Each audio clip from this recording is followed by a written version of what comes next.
Radar and job safety. As a reference, please check out the OSHA manual subsection 1926 that has to do with construction safety. Cal OSHA, that's the link where you can download the manual directly from. In addition to that, a couple of safety manuals have been added to the LMS as well, in addition to some safety videos that you're going to be watching. So safety is everybody's responsibility. Your safety precautions can ensure that you never cause an accident to happen. All the safety guidelines in the world will never protect you from an accident. It's all about situational awareness. Your attitude, actions, attention to detail, and quick thinking can reduce the chance of an accident happening to you or the ones around you. It's important that you're always aware of your surroundings and what you're doing and the people around you to prevent an accident from happening. So our overall training goal is to understand the importance of safety and safety awareness on the job site for yourself, your employees, and also your customers. So for job site safety, always use good safety practices on a constant basis. Make good use of protective clothing and equipment. That includes ear and eye protection, dust masks and respirators, coverall, gloves or knee pads, hard hats, and appropriate footwear. Also, make sure you inspect your protective equipment on a regular basis to make sure it's actually safe for use.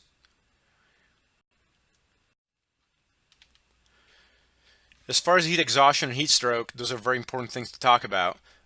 Working in hot weather may lead to heat casualties, especially, for example, when working in an attic. The potential is even greater, or maybe a crawl space of some type, right? To prevent heat casualties, you want to work in short shifts. You want to drink 10 to 15 glasses of water daily to replace lost fluids, and pace yourself during especially hot days. Keep in mind that on a resting level, on a regular basis, medically speaking, they say you're supposed to be drinking 8 glasses of water a day. That's outside from any kind of extraneous physical activity.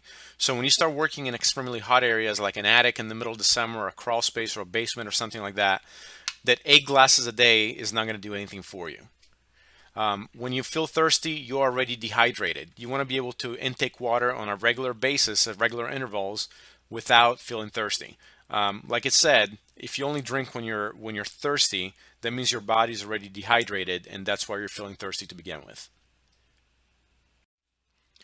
If you don't properly hydrate or protect yourself, you may be a casualty of heat exhaustion and heat stroke.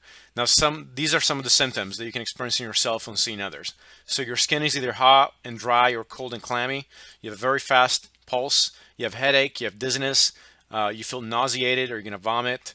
You also may lose consciousness. Keep in mind that heat stroke is a medical emergency. You can die from heat stroke. And heat stroke doesn't necessarily mean that you're standing under the sun nonstop. If you're dehydrated enough, you may be a victim. You may become a victim of heat stroke. So first aid procedure for heat exhaustions, obviously you want to seek medical help at once. Move the injured to a shady, cool place. You want to loosen or remove excess clothing. Apply cold packs to the head, and do not give him any stimulants. And here's some basic do's and don'ts for first aid. So the first thing you always do, no matter what, always call for medical help. You are not a professional. You can give immediate assistance, but the first thing you want to do is you want to call the experts to make sure they come out and provide proper medical assistance. Do not move the victim unless absolutely necessary. Check for breathing. Check for bleeding. Keep them warm and as comfortable as possible. Do not give the victim liquid or food. And then document as much information as possible about the accident to pass on to appropriate emergency response personnel. Now, these steps are first aid steps in general, not just for heat stroke or heat exhaustion that we were talking about a second ago. So if anything were to happen in regards to anything, broken bone, burn, a fall, some kind of concussion, whatever it may be, follow these steps and always call for medical help first. Now, when you call for medical help, do not hang up until asked to do so. They might want to keep you on the line to ask you for additional information. They might keep you on the line until medical personnel actually arrives on the scene. So be sure you stay on the phone until they tell you to do so. When you call, give the following information to the dispatcher: your name, telephone number, location, and type of emergency, and any additional information they may need to know for the particular scenario.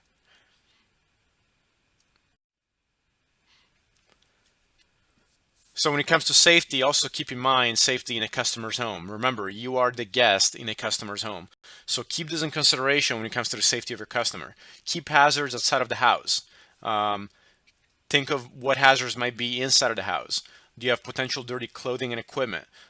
Is furniture or upholstery going to be an issue? Is there any pets or children in the area? Or just do a quick walk around to make sure there is nothing that might be a danger to you or the homeowner. Situational awareness is always the key.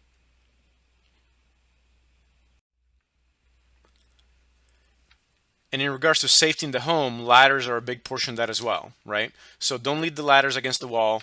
Don't place ladders on loose rugs. The ladder might slip from underneath you. Avoid sudden turns when carrying the ladder in a home so that you don't smack a wall, a piece of furniture, or even a person or your partner that's behind you. Watch for overhead objects. Could be lighting fixtures hanging. It could just be overhangs. Watch your step when entering the attic. You definitely don't want to slip and take a tumble from the attic. Don't carry everything in one trip. Don't try to be an overachiever, you might say. So do as many trips as necessary to carry everything you need to carry in a safe and organized manner. And obviously beware of wires and extension cords on the floor because of trip hazards.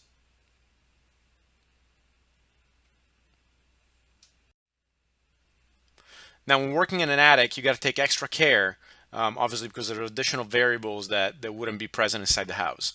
So don't throw your equipment ahead across in the attic. It can crack the ceiling. Or if there's electrical wires or plumbing along the way, you might create additional damage. Only walk on the joists. Do not walk on the drywall. You will fall right through.